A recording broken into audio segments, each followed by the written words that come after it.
Look at this terrible crew, God. These terrible people. 2, 1, go.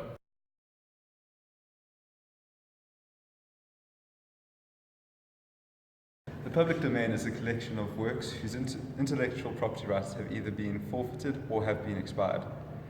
This has long been a source of inspiration for many storytellers, artists, and inventors. As a matter of fact, many of your favorite childhood stories probably came out of the public domain. Frankenstein, Sherlock Holmes, Dracula, all of these and many more are works that came straight out of the public domain. Even Walt Disney, who's considered one of the greatest storytellers of all time, got most of his work straight out of this public domain.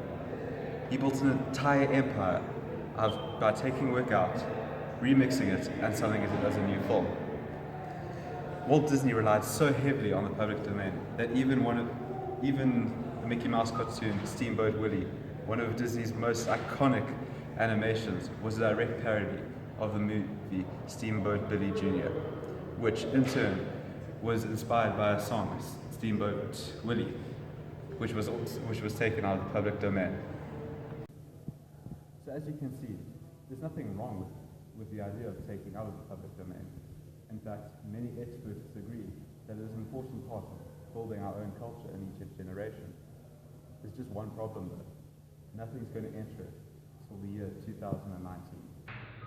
You see, back in the 1920s, a person who created a new piece of work who claimed the rights of it for up to 56 years. This was long enough for the person to make a healthy profit off that work for basically their entire lifetime. After this 56-year period, the work would then enter the public domain for anyone to use license-free. However, the United States Congress has already extended this period a few times. Most recently, in 1976, the Copyright Act extended the length of copyright to the death of the creator, plus an additional 70 years. Then again, in 1998, it was extended to the death of the creator, plus another 75 years. The 1998 Act was a result of, ironically, the Walt Disney Company lobbying Congress to extend the period of copyright. This was due to the company almost losing the rights of their most famous character, Mickey Mouse. Naturally, this act was given the nickname the Mickey Mouse Act. But how has this extended copyright period really affected us? Are we forced to become more creative and more innovative? Or is it in fact hindering the growth of our culture because we can't use the works and ideas of the past? To answer these questions, we should look where many have argued it's had the biggest impact, our media. To be more specific, let's look at Star Wars. Had the copyright not been extended so many times, Star Wars would have been put into the public domain back in 2005. Young writers could have used the Star Wars universe to develop their skills and come up with their own ideas. And anyone could have gone ahead and made a brand new Star Wars movie without being stopped. But we need to ask ourselves, would this really be so great as many people believe?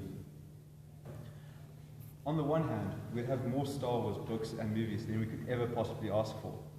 People are using the works of the past to develop their skills and learn. And who knows, maybe some of them will actually be able to put their own twist on it that people will actually really love and enjoy. But then, on the other hand, no one's actually coming up with their own unique ideas. They're just taking what they know people will already love and printing it out again.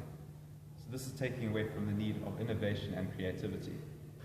What I'm sure many of you are wondering is, how are these laws going to affect me as someone who's going to be working in the technology industry? Obviously, intellectual property laws have a massive impact on the world of technology. But then, on the other hand, we are very lucky to be a part of a community that is willing to share and help other people to learn and grow. Clearly, one could argue that these laws are forcing these tech companies to become more creative so they can be a step ahead of their competition, and is in fact having very little impact on the smaller groups of people who are just trying to learn. But in truth, it's just too early to tell. Computer technology hasn't been around long enough for any of it to ever enter the public domain. To decide whether or not copyright is helping to produce more creativity, you really need to ask yourself the question, do you want to live in a world where the very best are having to push themselves every day to be just one step ahead of the competition?